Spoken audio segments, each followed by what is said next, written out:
Castan, assim, eu sei que é um tema que você já foi abordado outras vezes, né? Talvez, não sei se chega a ser um incômodo para você falar sobre, mas se você se sentir à vontade, podia falar um pouquinho também sobre como foi esse episódio do tumor, tipo, em que momento como você descobriu, de que forma, como iniciou, e podia falar um pouquinho também sobre todo o processo, até chegar hoje aqui com vida, graças a Deus.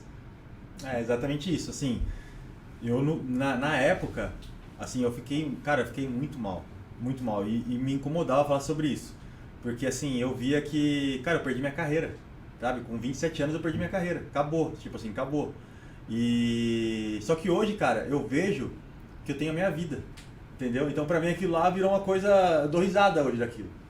Que nem tem o Júlio Maier, que é o médico. Ele é muito.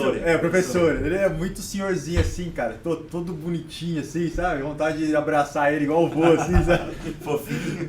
Pô, e o cara, Deus usou o cara salvou minha vida, mano. Na hora da cirurgia, o tumor não tava no lugar que a máquina falou que tava, ele operou manualmente meu cérebro. Caramba. Então assim, o cara foi. E aí eu lembro que na época, quando eu tava doente, eu não queria fazer cirurgia, né? Quando eles falaram que ia ter que serrar o crânio, tal, eu falei, cara, não vou fazer isso nem a Mas pau. assim, como foram os seus primeiros sintomas? Tontura, tive muita tontura. Eu tive uma tontura em casa muito forte, minha cabeça começava a girar assim, cara, eu não conseguia ficar em pé assim, eu tinha que deitar e eu vomitava. Aí foram 2 semanas assim, vomitando o tempo todo, eu perdi 15 quilos em 2 semanas. E aí depois de 3 meses, quando eu recuperei, comecei a melhorar, aí eles me falaram que eu tinha. E aí começaram a tentar me convencer pra operar. E aí o Júlio Maier, tipo assim, eu virei neto dele, né? Ele me chamava pra ir na casa dele. Pô, aí cheguei na casa dele, mano. Tinha mordomo, sabe? Aquele mordomo de luvinha, assim. Sério? Aí cheguei e fui fazer assim com o mordomo. Aí meu amigo chegou assim e falou assim, cara, o mordomo não se cumprimenta, pô. Eu falei, eu vou saber, pô. Tá quebrando? Aí cheguei lá e tal, a gente começou a conversar. Aí um dia ele me chamou pra ir no consultório dele, que ele falou assim, cara, ele queria me convencer de operar, que ele falou assim, cara, porque na cabeça dele ele pensava na minha vida, não tava pensando como jogador. Eu falei assim, cara, você tem 27 anos, opera agora, esquece jogador. Mas imagina você com 47 anos e com um tumor no cérebro ainda. Porque eu poderia conviver com aquilo ainda. O risco era, tipo assim, eu não poderia, que nem eu poderia brincar de futebol, tomar uma bolada, o tumor explodir e ter uma hemorragia cerebral.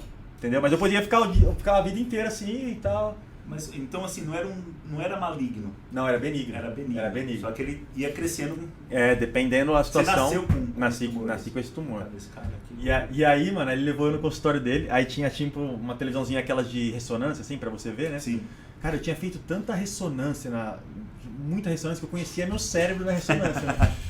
Aí eu sabia até o tamanho do meu tumor na ressonância. Pô, cara, eu fiz muita.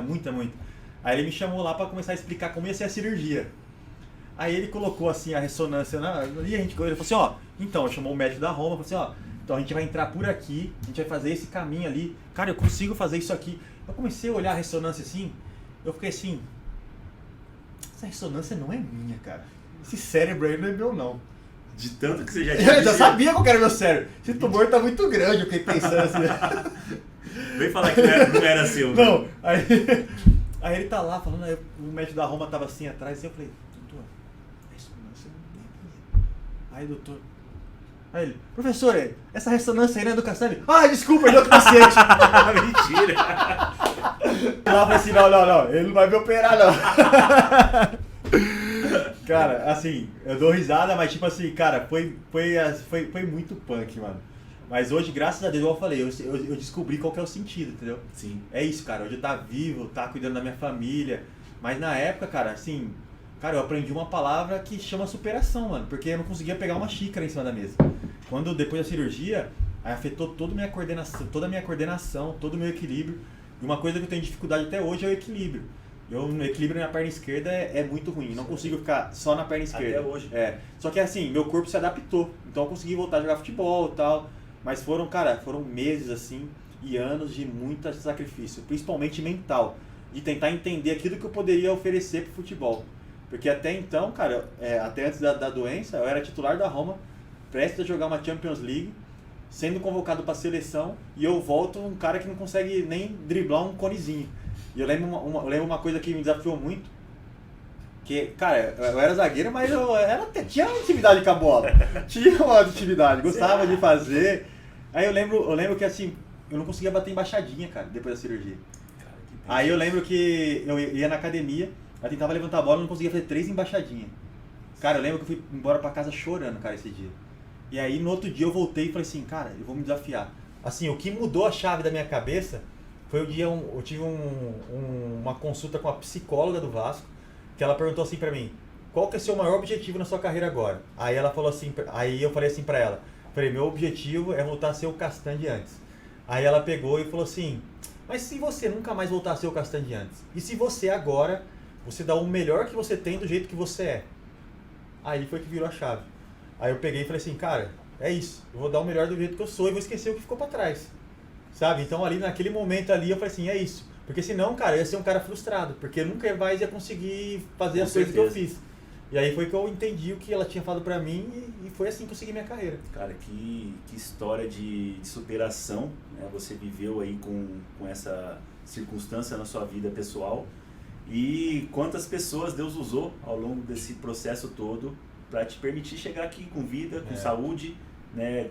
Com uma família linda, que eu acompanho você desde aquela época. Você se casou com a Bruna, né, formou uma família linda. Desculpa te interromper, tem até uma coisa que o Júlio Maia me falou, porque na época tava esse negócio de voltar, não voltar, né? E eu tava sofrendo muito com isso. E um dia eu liguei pra ele chorando pro professor, depois da cirurgia. Falei pra ele assim, professor, acho que eu nunca mais vou jogar futebol, chorando. Pós-cirurgia. Pós-cirurgia. Aí ele conversando, calma, tudo no tempo e tal, você vai conseguir voltar, não sei o quê. E aí teve um dia, depois disso aí, umas 2, 3 semanas depois, ele me ligou.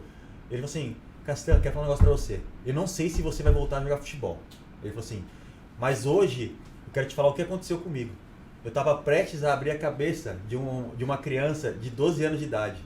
E ele falou assim, antes da anestesia, ele pegou e falou assim, professor, só vou fazer a cirurgia hoje porque eu sei que o Castan fez e ele tá vivo. Uau!